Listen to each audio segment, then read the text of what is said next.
Hola, bona tarda.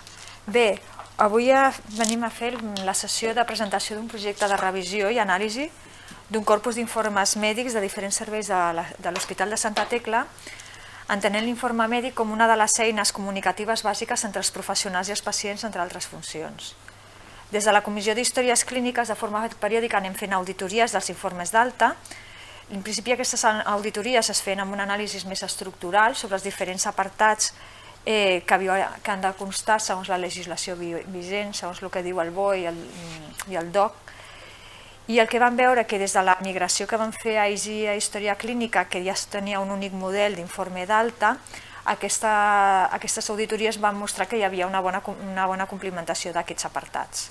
Per lo que vam decidir donar un pas endavant, la Comissió d'Històries Clíniques es va reestructurar, va incorporar noves figures com la figura de la Carme, la lingüista, documentalistes com és la Mila, la Sònia o l'Ariadna, que van començar a incorporar-se, i també els advocats de la xarxa Tecla, la Sílvia Carmona i el Carles Alegret, van formar part de la nostra Comissió d'Històries Clíniques. La motivació per dur a terme aquest treball va ser la inquietud per determinar l'adequació lingüística i de contingut dels informes mèdics que es generen a la casa, i l'encarregada de dur a terme aquest projecte és la senyora Carmen López, llicenciada en Filologia Catalana per la Universitat Rovira i Virgili, responsable del Servei Lingüístic de la xarxa, un servei que ha entrat en funcionament des de fa 2 anys i que forma part de l'àrea de comunicació, així com a membre actiu, com us he comentat, de la Comissió d'Històries Clíniques. L'objectiu del servei lingüístic és vetllar per un bon ús del llenguatge en les comunicacions escrites que es generen a la casa, especialment aquelles adreçades als usuaris, entre altres tasques.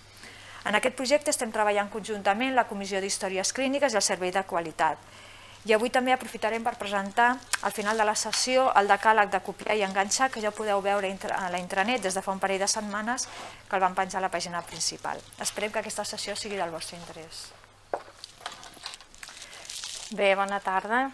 Com diu la Gemma, jo em dic Carme, soc la responsable del Servei Lingüístic i m'he encarregat de dur a terme aquest treball d'anàlisi de diferents informes mèdics que es generen a la casa. Aquesta anàlisi i aquesta revisió jo els he fet partint de criteris lingüístics, prioritàriament, i des d'un punt de vista més proper al destinatari pacient i al destinatari documentalista, que inclou també serveis jurídics. També s'inclou, d'alguna manera, l'opinió, la visió de professionals mèdics també com a destinataris, però aquest és un col·lectiu, el que vosaltres representeu, que es necessita la vostra reflexió i la vostra aportació en aquest tema, perquè és una eina que feu servir cada dia i de totes les recomanacions i de tot el que jo us puc mostrar, necessito també la vostra reflexió i la vostra aportació. Per tant, aquest no és un treball conclòs, sinó que està obert. Jo he fet l'anàlisi d'una sèrie d'informes, però està obert a molts més anàlisis, a moltes més revisions. I us demano que prengueu aquesta sessió com una oportunitat per reflexionar sobre aquesta eina, valorar si cal esmerçar esforços per millorar-la i quins esforços i dinàmiques es poden implementar per fer-ho. Com us dic, proposaré una sèrie de recomanacions que vosaltres haureu de valorar també si són factibles de fer o no, si ho considereu oportú. No és en cap cas una eina de fiscalització de la vostra feina, en absolut, és simplement fer una radiografia de l'estat de la qüestió i proposar mesures per millorar-la, si és possible. També dir-vos que no és una cosa només de la xarxa, sinó que és un problema genèric que fa molts anys que ve a la majoria d'hospitals i, per tant, és un problema, podríem dir, endèmic de l'àmbit sanitari. Atès que el temps d'avui és el que és, no ens dona temps, el treball és bastant extens, us faré una pinzellada de les diferents àrees, d'acord? També us dic que s'està treballant en la possibilitat de fer una formació una mica més extensa, en la qual sí que es mostraria tot aquest treball. Entrem en matèria. Com veieu, el nom de la sessió rep el nom del mateix treball, redactar bé un informe mèdic per millorar-ne la comprensió. I en aquest treball en aquesta sessió jo l'he estructurat de la següent manera. A la primera, la contextualització, el per què fem aquest treball i una mica la contextualització del mateix treball i del tema del treball. Després, una anàlisi lingüística i estructural que jo he dut a terme, a través de la qual he pogut detectar els principals esculls lingüístics i faig una sèrie de propostes de millora. A veure, no fa pas gaires anys el professional de la medicina esmerçava molta part del seu temps a reflectir per escrit tots els procediments als quals sotmetia els pacients. Era com una mena de ritual en el qual la paraula agafava una altra dimensió, la que feia transcendir els seus coneixements i les pràctiques sobre la medicina que duia a terme a la seva consulta i els elevava a un nivell que permetia compartir-los amb altres companys, companys de professió, i això contribuïa a avançar en coneixements sobre medicina i la millora de la salut. En aquest context, la correspondència entre facultatius tenia un caràcter gairebé, podríem dir-ne, literari, amb un estil narratiu proper al relat biogràfic o d'assaig, en el qual es compartien descobriments i dubtes sobre les malalties que s'atenien. Tot allò, estareu d'acord amb mi, ens queda molt lluny, queda una mica lluny ja. L'automatització de l'escriptura, el desenvolupament de la tecnologia, la informàtica, la transformació radical del sistema de salut han esborrat gairebé aquest vessant, podríem dir-ne literari, del metge, que formava part de la idiosincràsia del metge, de la professió, i això ha passat a un segon terme.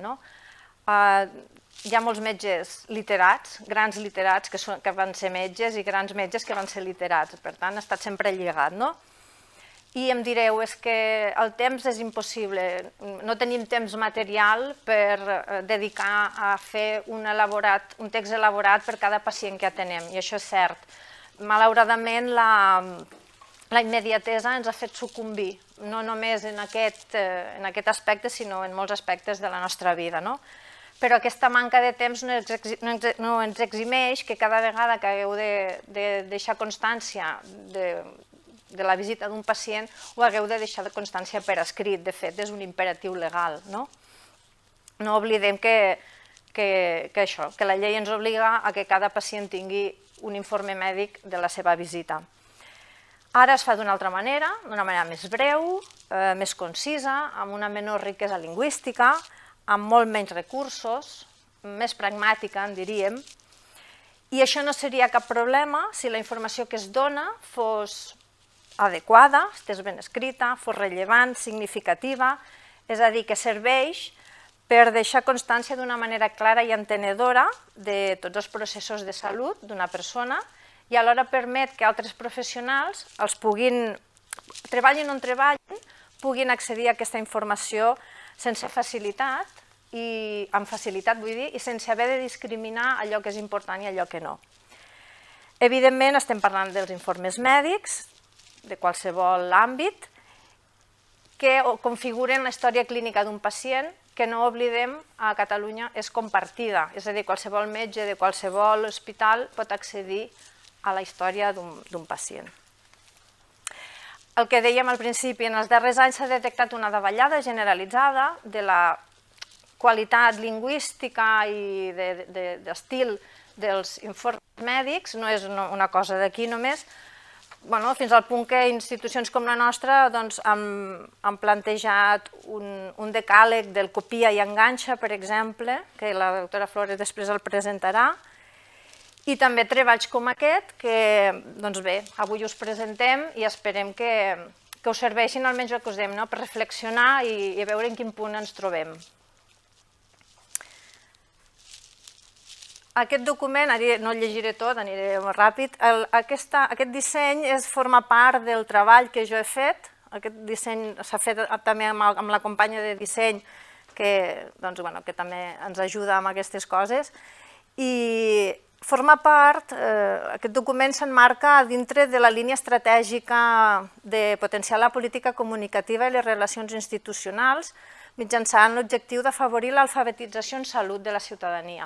Aquest concepte d'alfabetització en salut l'estem treballant també amb qualitat, és un concepte que ens descriu la capacitat per obtenir, processar i comprendre la informació en salut per poder prendre decisions adequades sobre la pròpia salut dels pacients.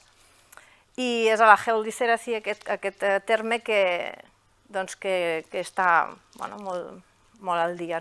I amb aquest document es vol contribuir a l'assoliment d'aquest objectiu estratègic per millorar la redacció dels informes mèdics i per facilitar-ne la comprensió i l'adherència de la ciutadania respecte als seus processos de salut. Abans de seguir, vull dir-vos que aquest treball s'ha fet en base a un altre treball molt més ampli, que és, aquí baix està l'informe mèdic, com millorar-ne la redacció per millorar-ne la comprensió, de la Fundació Dr. Antoni Esteve. És un treball molt, molt ampli sobre tots els aspectes que jo us explicaré avui. Jo l'he adaptat una mica aquí a la casa, però ja veureu, si teniu ocasió de consultar-lo, és molt extens i està molt bé. El que dèiem, contextualitzem l'informe mèdic. Ja sé que vosaltres sabeu perfectament què és un informe mèdic, però una mica per fer la introducció és un text escrit per un metge sobre el procés assistencial d'un pacient, que inclou processos, proves, observacions, diagnòstic i tractament, i són fragments de la biografia d'una persona que narren el seu estat de salut. Però és també un document legal que pren molta importància en processos legals. I el que dèiem, la llei obliga a que tot pacient rebi un informe sobre el seu procés assistencial. No sé si és certa aquesta frase o no, perquè crec que de vegades potser es percep com una obligació rutinària, però és la columna testimonial del sistema sanitari i que configura les traces històriques dels centres. Ens posem a l'altra banda i és un fet demostrat que moltes persones, molts pacients tenen dificultats per llegir, sobretot per entendre els seus informes mèdics. Moltes vegades per la baixa alfabetització en salut que hi ha a la població i l'alt coneixement que s'hi transmet, perquè evidentment heu de transmetre tot el coneixement que hi ha, però de vegades també, moltes vegades, aquests entrebancs estan causats per la manera com estan escrits. La no comprensió dels informes augmenta el temps de guariment, provoca mala adherència al tractament i incrementa les barreres d'accés a l'atenció sanitària. Per això, des de fa uns anys, la comunicació efectiva està considerada com una de les competències bàsiques en les facultats de medicina. Els informes mèdics no tenen un sol destinatari, sinó que els interessos són diversos, d'acord? I aquests destinataris no comparteixen el mateix nivell de coneixement en la matèria i tenen inquietuds diferents respecte al text. Així trobem receptors, altres metges i professionals de la salut, però també el que dèiem, codificadors, documentalistes, investigadors, juristes i les famílies, el pacient i la seva família. Aquest canvi de rol del pacient que comentàvem, aquesta alfabetització en salut, cada vegada la gent, primera que té més accés a consultar les coses per internet i potser també més inquietud per saber què li passa i què estan dient d'ell amb aquell informe. Doncs això també contribueix d'alguna manera a afavorir aquest paper més actiu dels pacients. Això és el que us deia abans, ha canviat moltíssim l'estil narratiu dels informes mèdics i ara els canvis socials i tecnològics i la hiperespecialització de la medicina ens porten a un informe mèdic en format electrònic, escrit moltes vegades per més d'un professional, despersonalitzat, expositiu i amb moltes dades que provenen de proves i molt poc narratiu. També cal destacar, i això és important perquè aquí hi té un paper important, el tema de les plantilles que es donen dels informes mèdics. Normalment el departament en què treballen els metges es proporciona una plantilla amb una estructura rígida, de manera que el personal sanitari s'ha d'adaptar al format que li donen. Per això, quan s'analitzen els problemes lingüístics d'un informe mèdic, també cal adreçar-se no només als metges i al personal sanitari, sinó a les persones sobre les quals recau la tasca de dissenyar les plantilles dels informes mèdics.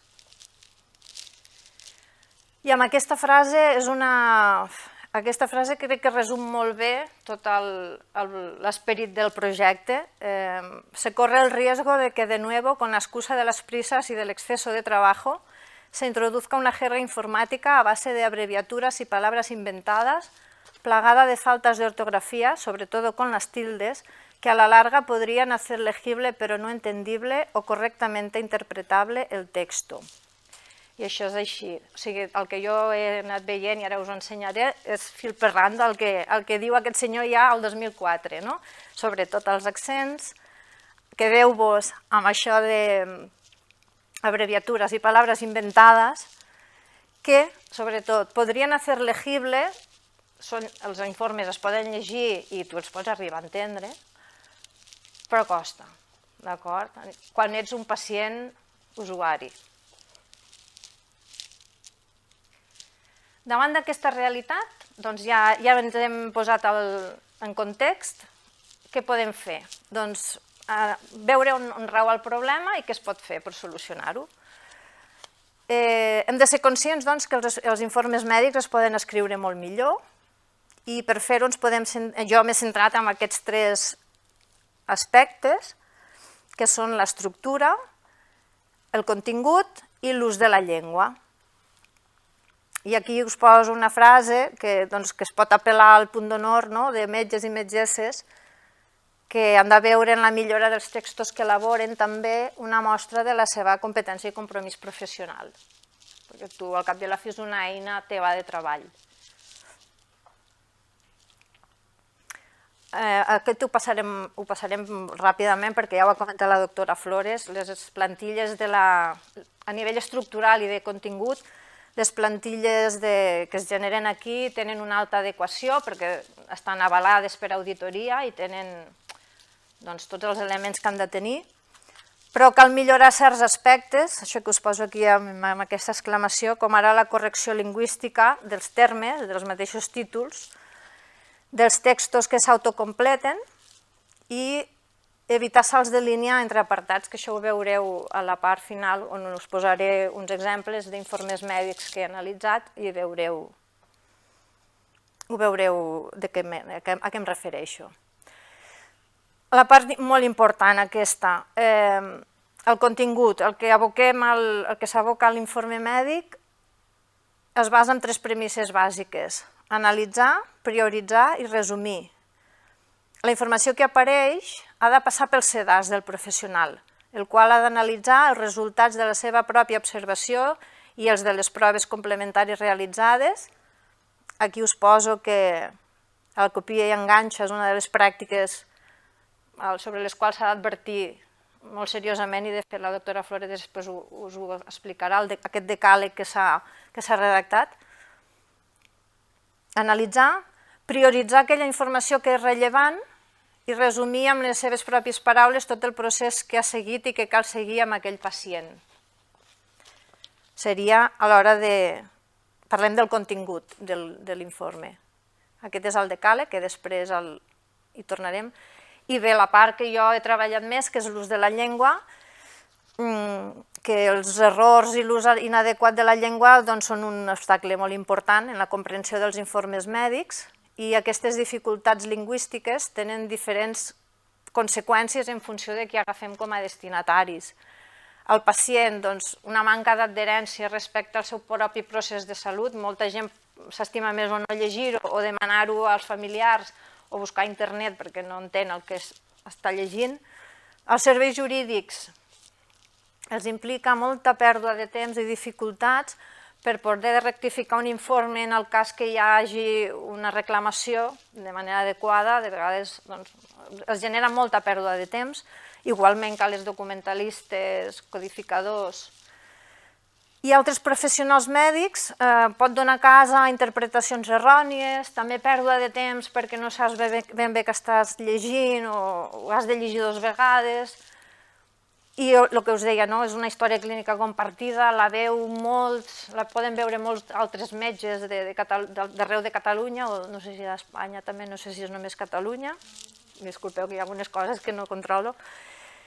I, en fi, en definitiva, un text descuidat no compleix la funció per a la qual ha estat pensat, que és transmetre una informació de manera clara i entenedora. Doncs i ara ja arribem a la part més pràctica, la part de l'anàlisi dels informes mèdics. Jo he analitzat un corpus de 30 informes d'urgències, 5 de ginecologia, 4 d'oftalmologia, 4 de pediatria, 3 de cirurgia general, 2 de medicina interna i 1 d'otorrinolaringologia. Tots han estat informes anonimitzats, jo no sé ni qui és el pacient ni qui és el professional que l'ha redactat, per tant és completament asèptic i us dic des del punt de vista lingüístic, i jo el que he fet és analitzar punt per punt i ara us mostraré el que jo he trobat. També us dic, és insuficient aquest corpus, està bé, però és insuficient per tenir una visió més genèrica, perquè clar, aquí hi ha molts informes d'urgències que tenen un hàndicap molt important, que és el tema de la pressa, de la manca de temps, d'acord? I es nota moltíssim. Per tant, estaria bé tenir informes d'altres especialitats, potser que es poden fer amb una calma més relativa, no? Però bé, això és el que jo he analitzat.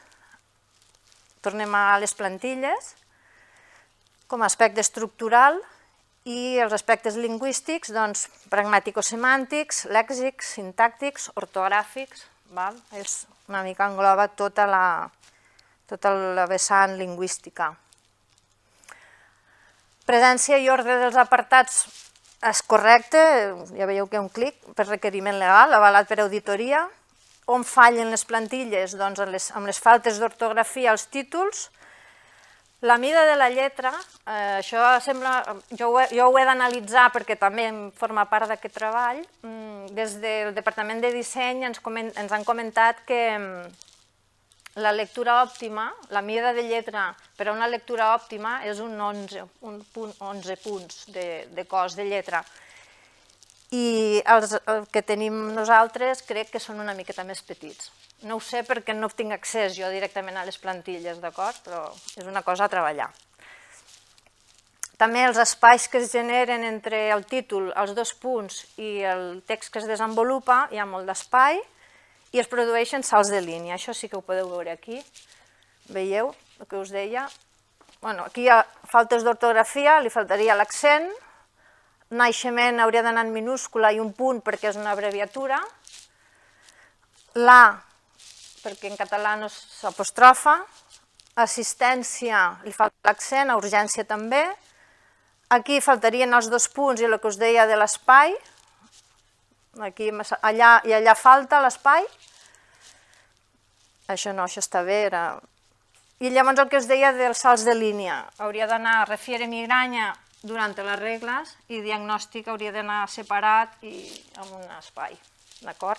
I això es produeix bastant, i això dificulta molt la lectura dels informes, i sobretot quan són informes molt llargs.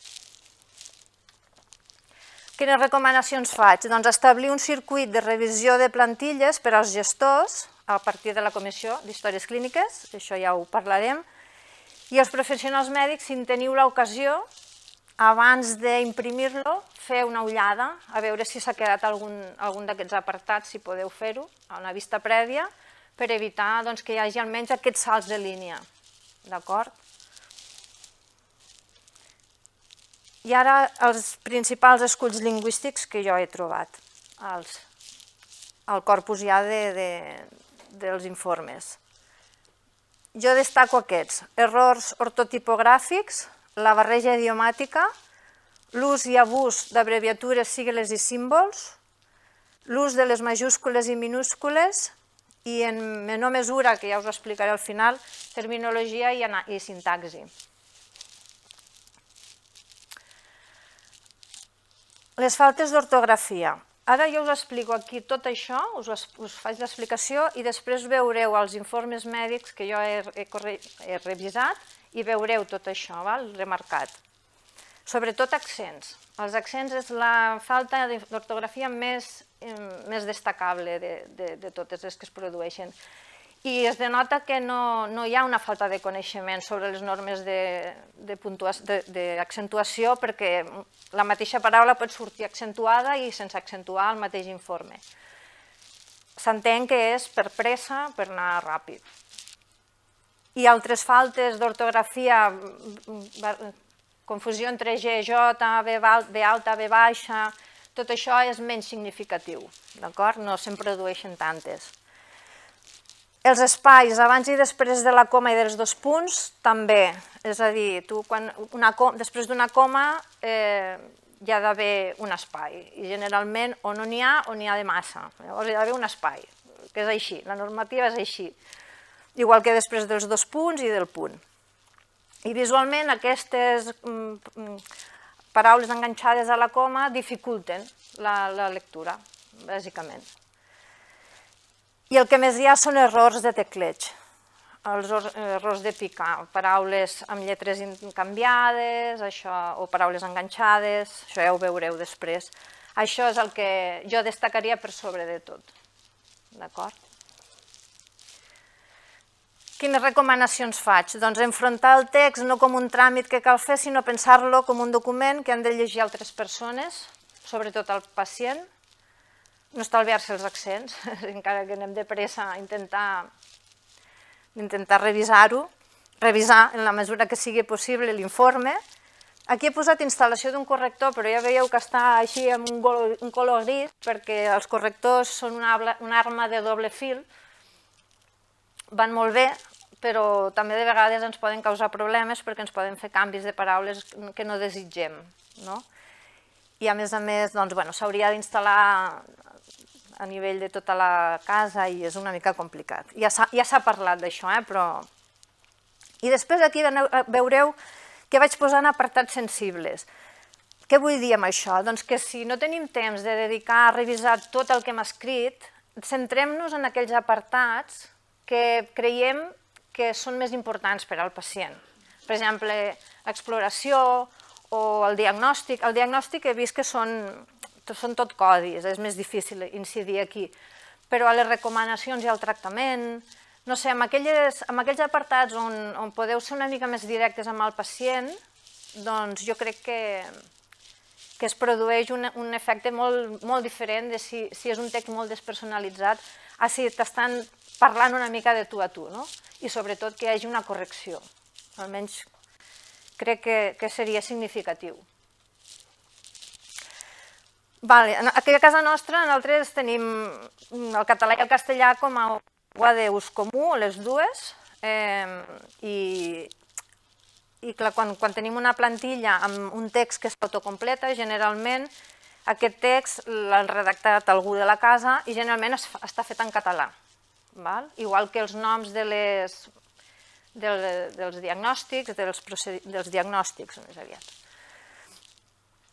Què passa amb aquests textos? Doncs que es fan una vegada i es van reproduint. Doncs si la primera vegada que es fan bé, doncs ja almenys garantim que allò ja es va sortint correctament. I l'altra part són els apartats que emplena el facultatiu, que aquí cadascú escriu com pot, com sap i com vol, en català o en castellà. Per això ens trobem informes mèdics amb una barreja de català i castellà. A priori diríem, ostres, això no és gaire correcte o no hauria de ser així, però és la realitat que tenim a casa nostra. I us dic una cosa, i amb tot el bon rotllo, potser és l'única manera que garantim que el català surti als informes mèdics, perquè de tots els que jo he vist, un 80% estan escrits en castellà, el que és el desenvolupament. Per tant, no és un problema.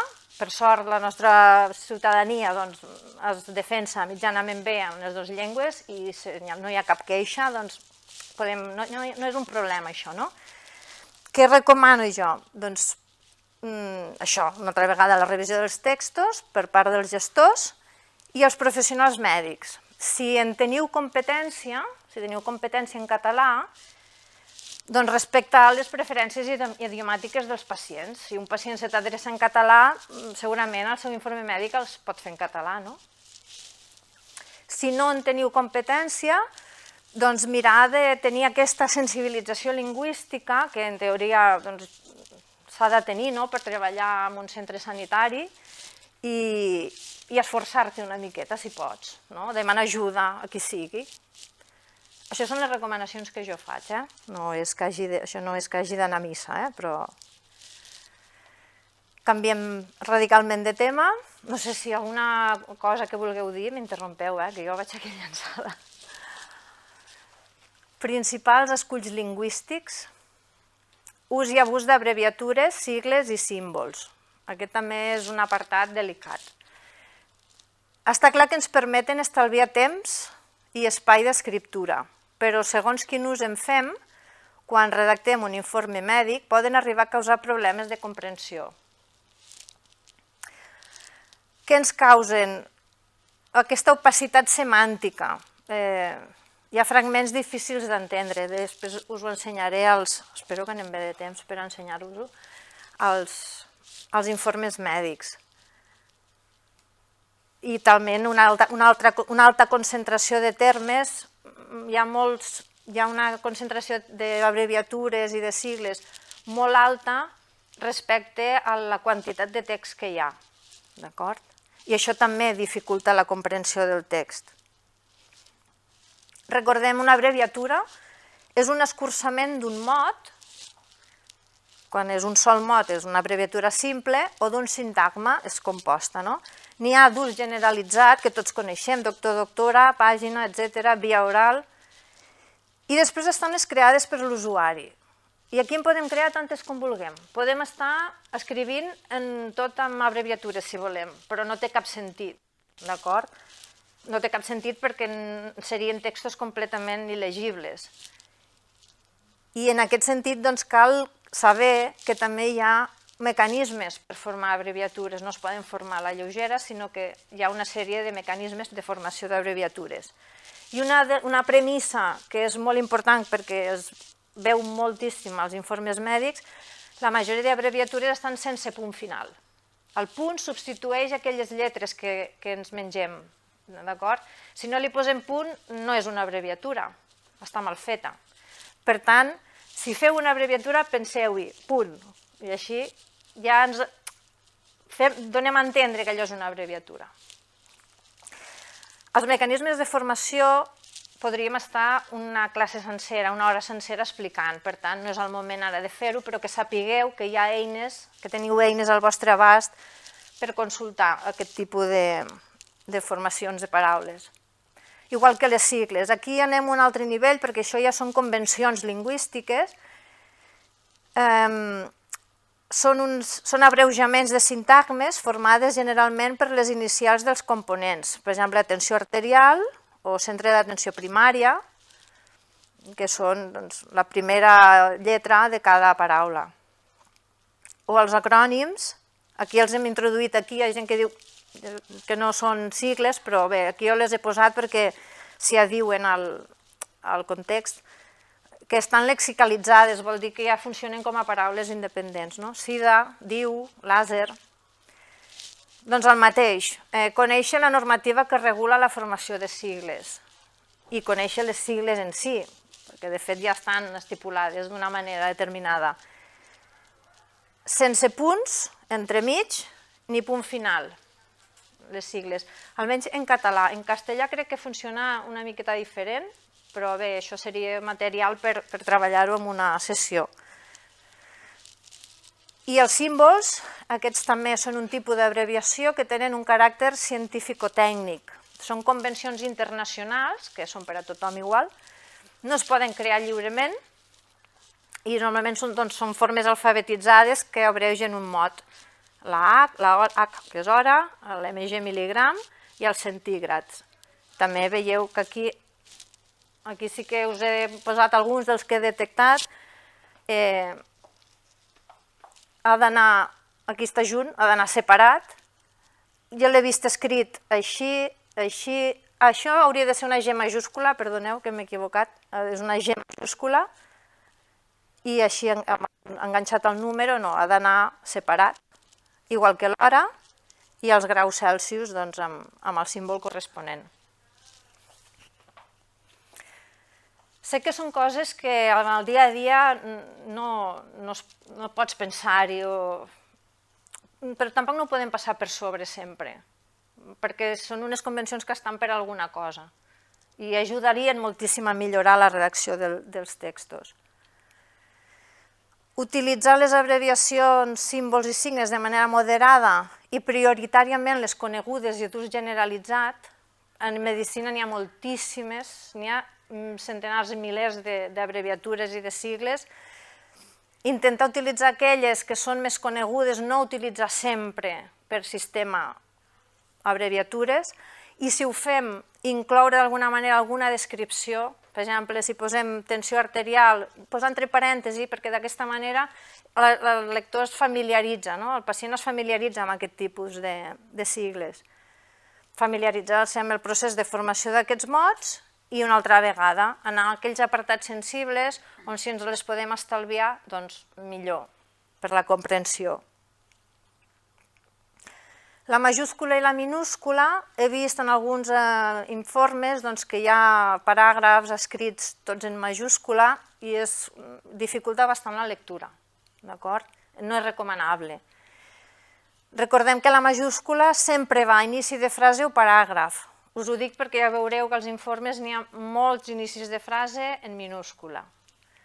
Després de punt, evidentment, entre altres, però aquests dos sobretot que són els que jo he anat veient, i noms propis de procediments, perquè, per exemple, la maniobra de Neri està escrita en molts llocs així, Neri 1 positiva, quan hauria de ser així, Neri amb un número romà positiva. És una petita cosa, però que si ho canviem, doncs afavorim la comprensió, crec jo. Igual que Glasgow 1515, o també ho he vist escrit G 1515.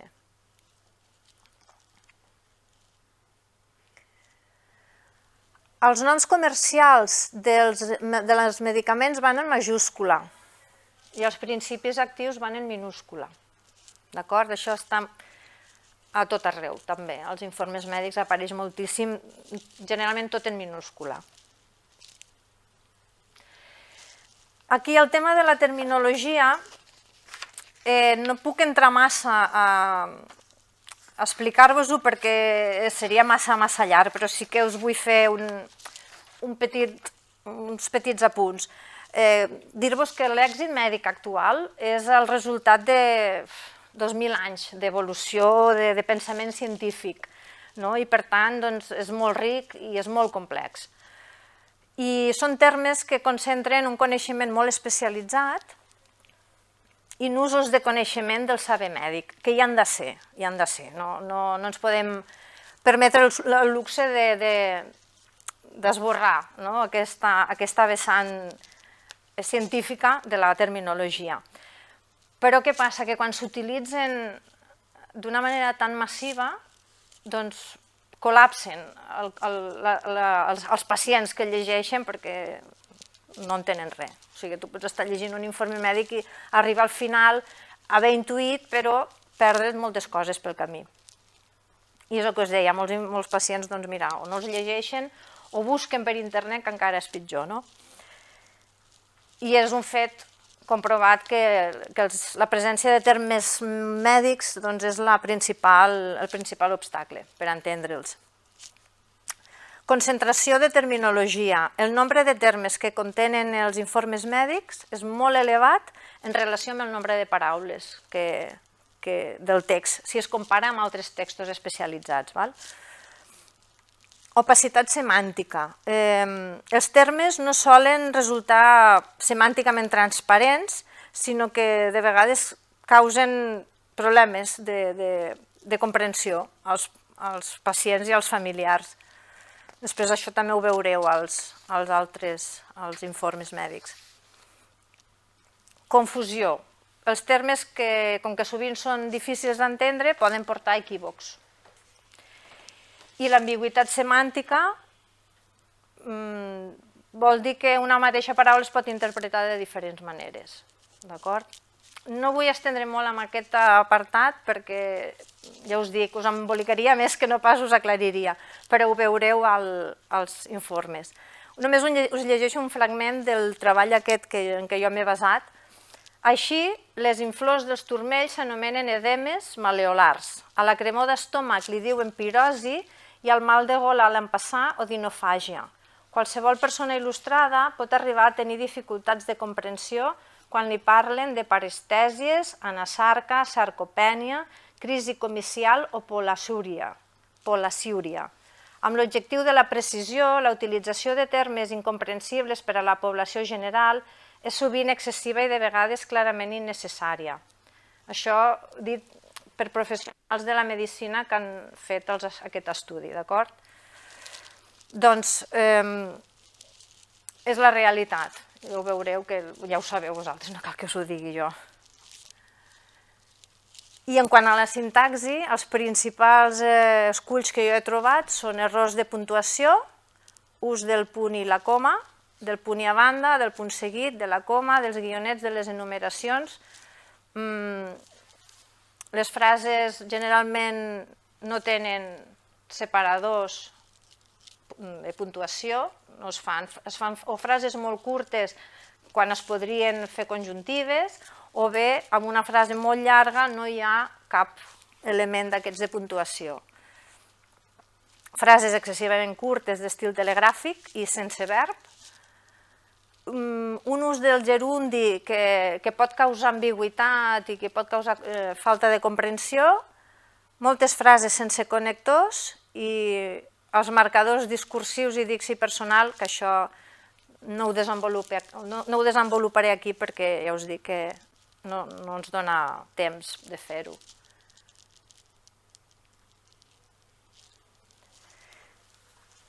Les recomanacions generals que jo faig són, a l'hora d'afrontar aquesta necessitat de millorar aquesta vessant dels informes mèdics, és la sensibilització tant dels professionals en actiu com dels que s'incorporen, com els nous. Crec que és un punt molt important que els professionals que arriben nous a la casa tinguin aquesta sensibilitat de cara a la redacció dels informes.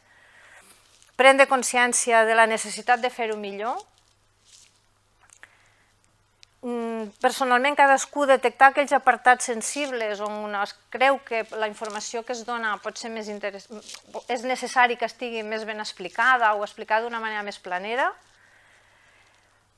Tenir al vostre abast recomanacions lingüístiques i recursos lingüístics que existeixen. Jo m'ofereixo també per donar-vos-en tots els que necessiteu, manuals de formació d'abreviatures, de sigles, els símbols.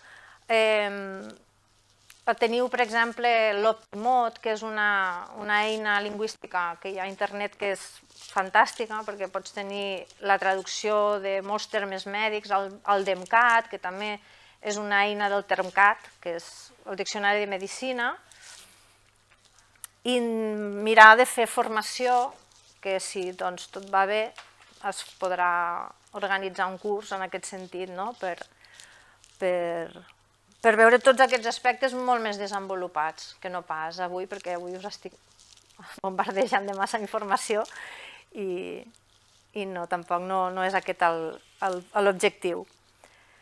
Doncs una vegada fet això, ara us passaré a ensenyar-vos els informes que he revisat perquè veieu de què estem parlant. A veure.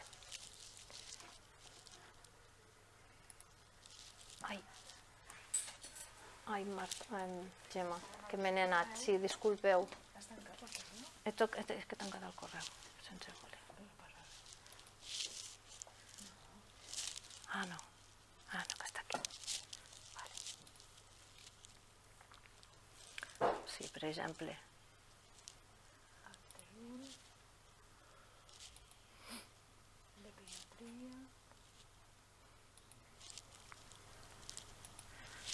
No sé si me podeu interrompre, sisplau, perquè jo estic aquí abocant-ho tot i no sé si esteu d'acord, si veieu que té sentit tot això, si us hi trobeu en aquests casos o... Sí? Volies dir alguna cosa? Tengo una pregunta porque cuando uno llena la historia clínica, hay que llenar un poco de casillas. Al llenar ese poco de casillas, porque es que uno, el Glasgow, uno no lo pone Glasgow. Ya lo sé, ya lo sé. Uno dice Glasgow y hace el examen físico, pero el sistema le pide a uno que llene esa casilla. Yo he visto a los mismos profes ponerle un punto para saltarse esa casilla. Yo creo que muchas de las cosas es que el telemático, el que hizo el programa, no habló con nosotros y entonces ellos hablan de una forma diferente y a nosotros nos enseñaron a pensar en otra forma. Claro. Entonces, Pero el Glasgow, ¿dónde lo rellenas? El Glasgow en el examen físico, cabeza, cuello, aparato cardiopulmonar. Pero no hay no es un autocomplementado el Glasgow, eso lo escribís vosotros. Sí. Pero hay unas casillas que uno tiene que llenar, por lo menos la temperatura.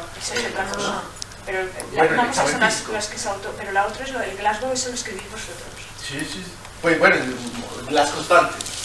Pero las constantes es una cosa, pero el Glasgow y el Navy se lo escrivís vosotros. Sí. Doncs bé, això és el que jo he anat marcant, val? Reinterrogando a los padres, paciente que hace 15 días estuvo, falta d'ortografia amb la B baixa, con GEA, vosaltres sabeu molt bé què significa, que según, li falta l'accent, la madre, en casa todos estaban igual. La frase aquesta doncs també li falta potser una miqueta de donar-li un tom. Aquí un punt aniria superbé. El padre refiere que el martes, en minúscula, la niña queja de cansancio y sintió que se iba a desmayarse.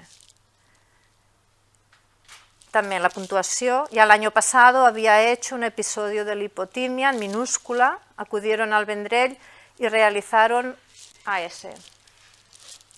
Todo ok, y EKG y cita, clar, aquí un munt de terminologia que és bastant incomprensible. Con cardiología y con buscapina, bueno, jo vaig marcant les cosetes, si veieu que alguna cosa que hi ha marcada que no enteneu per què ho he marcat, em pareu.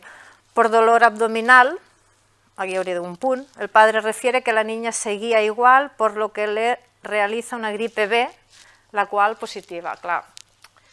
Jo sé que és estalvi d'espai, ho entenc, però jo crec que es pot redactar d'una altra manera, ¿no? En la farmacia le recomienda Frenadol cada 8 horas, el jueves presenta pico febril, 38,5 hauria de ser amb el símbol, i el viernes inicia con deposiciones diarreicas sin restos patológicos. Ja no seguim llegint. El que us deia, no hi ha concordança amb el sexe de la pacient, és una noia, col·laborador. Igualment, pupil·les isocòriques, isomètriques.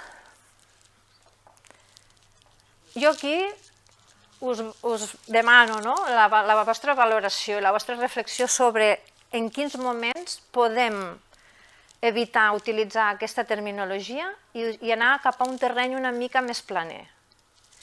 Entenc que hi ha llocs on no es pot fer, perquè, per exemple, no ho sé, a les proves complementàries, això potser un altre professional anirà directament a mirar aquest apartat i necessites tenir aquesta informació molt més estricta, molt més acurada, no? Però el problema de les proves complementàries és que es fan copiar i enganxar de tota la prova complementària. Sí, això és una altra... Informació d'abundar. Llavors, el que de les proves complementàries el que s'has de fer és una resum i interpretació d'aquella prova complementària. Sí, aquí es veurà... Jo aquí us he marcat tot el que jo fins ara us he comentat, les faltes d'ortografia, la concentració d'abreviatures, la concentració de sigles, la terminologia massa específica, d'acord?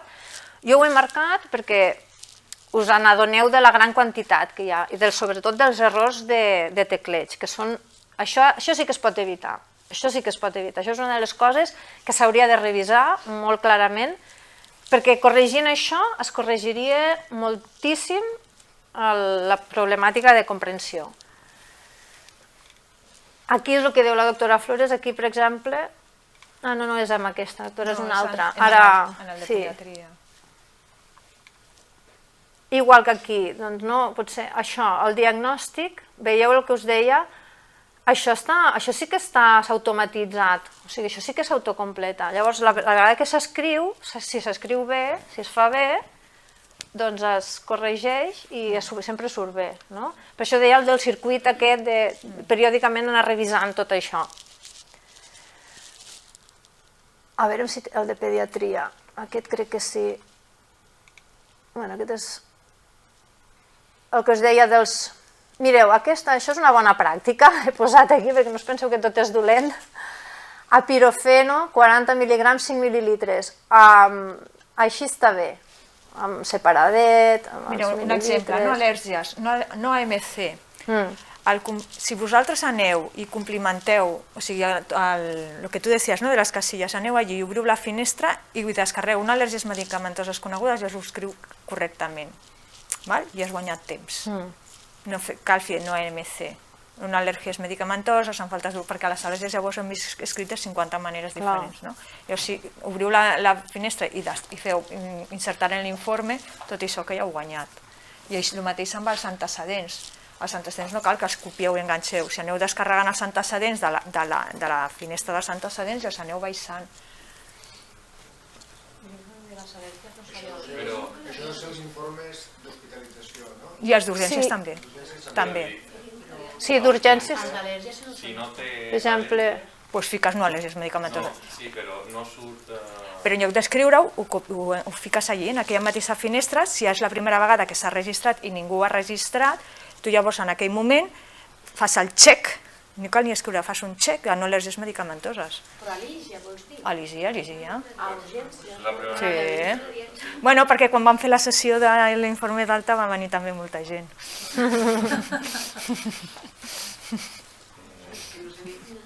Perquè vosaltres no estàveu, no, vosaltres sou residents, no estàveu. Clar. Eso es correcto. Lo que pasa es empezar a añadir códigos que no, o lo incorrecto, el que decía ella, del infarto agudo de miocardio, pasado 3 meses ya eso ya no es agudo, ya es antecedente de cardiopatía isquémica, habría que cambiar ese código. De hecho, si tú pones en el GIA antecedente o antecedente, ahí AIM te aparece antecedente, o sea, te aparece un listadito y te dice si es agudo, si lo tienes en un antecedente, o sea, te dice todo. Si es episodio actual, si es subsiguiente, si es antecedente, o sea, explica todo. Y luego en el copiar y pegar, no, aquest és un dels informes que veiem, fijaros cómo se copian y enganchan las analíticas. Claro, esto no es leíble. Esto no es leíble. Esto hace ruido. ¿Qué valor te aporta, no? Esto, porque vamos.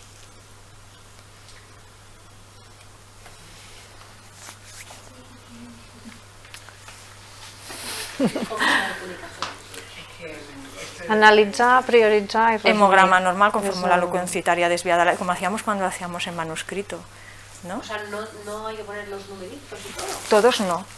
Y todas las analíticas que tú has hecho, un paciente de urgencias la habrás hecho 1 o 2, pero cuando son episodios de hospitalización, que esto lo vemos en algunos servicios, puedes llegar a ver hasta 15 analíticas. Informes de alta de 8 páginas.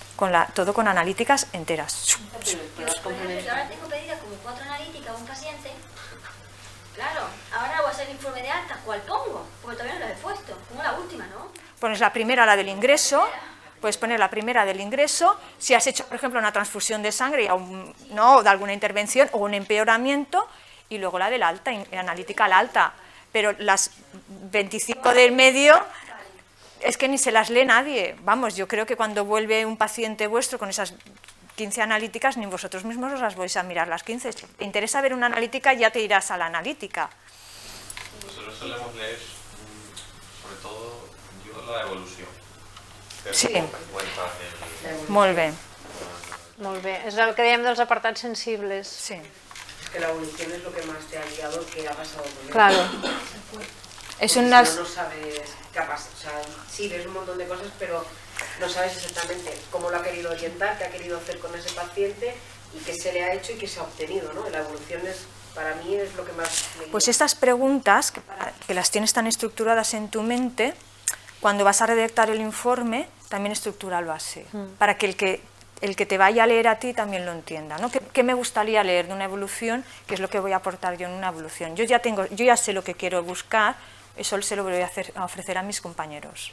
Pero en pruebas complementarias, cuando tú pides la analítica, ahí que copias todos los números, ¿no? Però una cosa, per exemple, tu l'analítica d'entrada d'un pacient, tu poses en l'informe d'alta, pots posar a l'analítica d'entrada destaca Sí, això la dos l'evolució. paràmetres o tres, els que destaquen. Sí. Però això l'evolució, no? Però no cal que posis tota l'analítica. És a dir, sigui, tu no cal que transcriguis tota sí, no, no, a l'analítica. Tu pots fer l'evolució sí. l'evolució, pots posar. Però a les proves complementàries què hi poso? Ho copio tot? O pots copiar, per exemple, si s'ha fet un TAC, l'informe normal. I no cal que posis estructura hepàtica de no sé què con el lóbulo. No, perquè no aporta res. Perquè ja està l'informe. Perquè l'informe és, la importància d'aquell TAC és que és normal. No, però això ja sí. Tu Però dius això de parla... l'analítica, per exemple, Quan no? copies... Clar, jo dic, quan anem a l'evolució ja entenc que no diu... Destaca, no? Anemia normocítica... És que aporta un informe d'alta posar les 6 analítiques que has fet durant els 6 dies que has estat hospitalitzat. No, però parlo, per exemple, urgència. A l'evolució entenc que no es posin tots els paràmetres una vegada, però a proves complementàries, hauria de fer una o dues Es pots analítiques. obviar, poses anàlisis de sang, però tu una evolució poses analítica, doncs això... No, anèmia normocítica, vale. Sí. No, però dic a proves complementàries. Copio tots els números, no? A destacar, los destacables. O els que són I alterats, resta normal. Exacte. En un informe És una manera de d'urgències... ver que és normal los leucos. Sí, però en un informe No. d'urgències tenia que encara podries transcriure tot, perquè tampoc fas normalment no fas 40 analítiques, fas 7 paràmetres com a molt. Jo parlo ara, potser me posava més amb un informe d'alta, en el qual si he estat 10 dies sense analítiques diàries, què aporta transcriure totes les analítiques. Analítica d'entrada, si durant aquests 10 dies hi ha hagut alguna incidència d'escriure-la, i l'analítica de l'alta, ja està. Si el paràmetre de l'analítica d'alta, el paràmetre important de l'analítica d'alta, si hi ha algun. Vale. És que jo amb això dels informes ho he explicat molt bé, Sí. però al final és la imatge que tu dones de la teva feina que veurà el teu pacient i que veurà els teus companys de qualsevol centre del país. És com anar pel carrer o molt mal vestit o anar net, una net. Què és el que veu la gent? Ostres, anem mal vestits, anem amb... Ostres, aquesta màniga està descosida i la de l'altre costat no. Els pantalons estan bruts, porta taques a diversos dies. Doncs és la foto que tu mostres davant dels pacients o davant dels altres companys. Què expliques? Si t'estàs 20 minuts per entendre un informe, és que aquest informe està mal fet. I hi ha molts informes que vosaltres els veieu que rebeu també d'altres centres, però que necessites 20 minuts per entendre què podria estar movent d'explicar.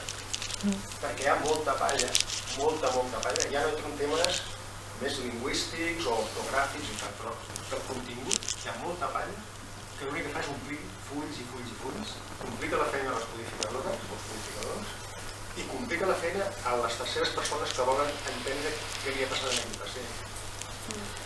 Posar 10 anàlisis clíniques a un pacient no.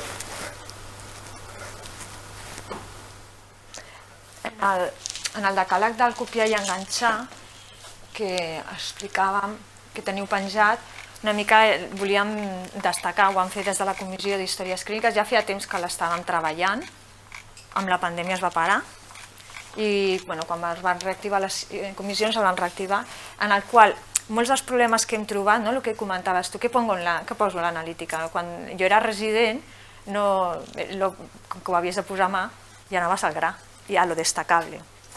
La informatització ens ha donat avantatges i inconvenients, que és molt fàcil volcar tota una analítica, però això al final ens ha introduït soroll.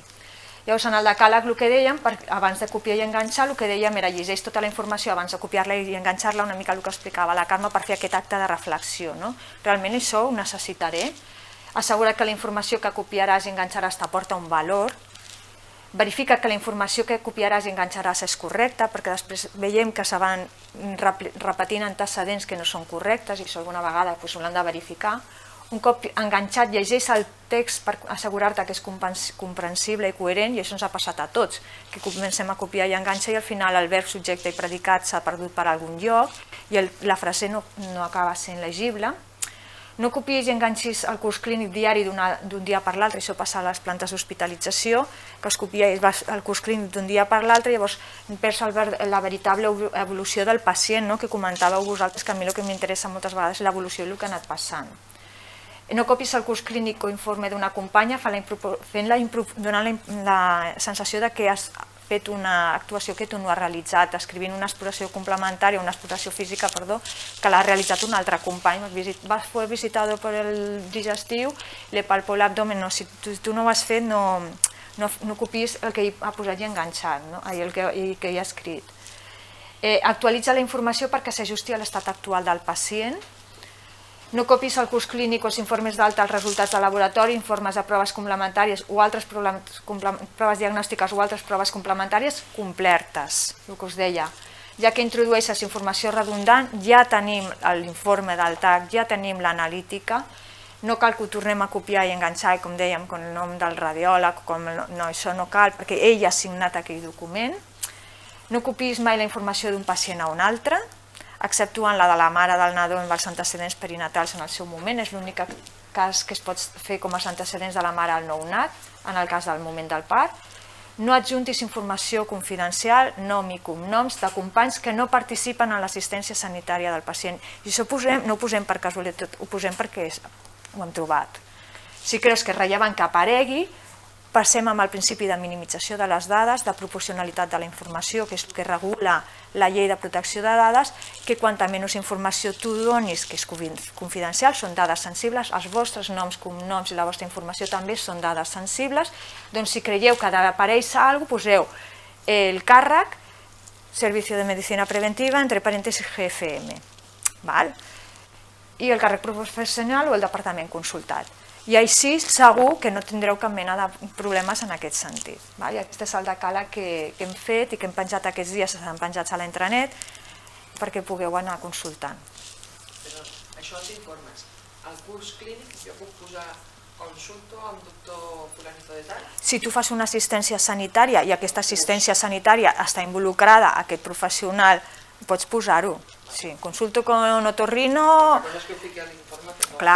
Clar, consulto con otorrino, si no ha escrit el seu curs clínic o he consultado con otorrino, ell està participant en l'assistència directa del pacient.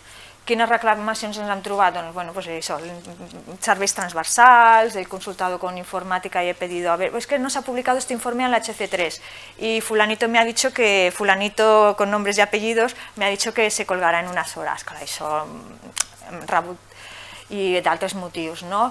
Però ja també hem vist, fent les auditories, que apareixen noms i cognoms dels que fan proves complementàries. Ja està la prova complementària. Si la teva actuació serà diferent en funció de A o B, si tu has dit un o l'altre, introdueix, però si no ha de ser diferent, que segur que no serà diferent, perquè a tu el que t'interessa, que dona valor al resultat de la prova complementària, centra't en la prova complementària i en les conclusions d'aquella prova, no? I el que ella deia, analitza, passa pel teu filtre i redacta-ho de la manera que tu has fet aquesta interpretació de la informació. És una manera també de treballar la informació que estem fent. Molt bé. No sé si teniu alguna pregunta algun dubte o alguna... Farem una formació, que l'estem preparant, i farem una sessió també amb els serveis jurídics, amb l'advocada, perquè moltes d'aquestes informacions que us estem posant ens ve ja i treballa molt, sobretot en temes de protecció de les dades, que ens genera tants dubtes, doncs ella vindrà i ens farà 5 cèntims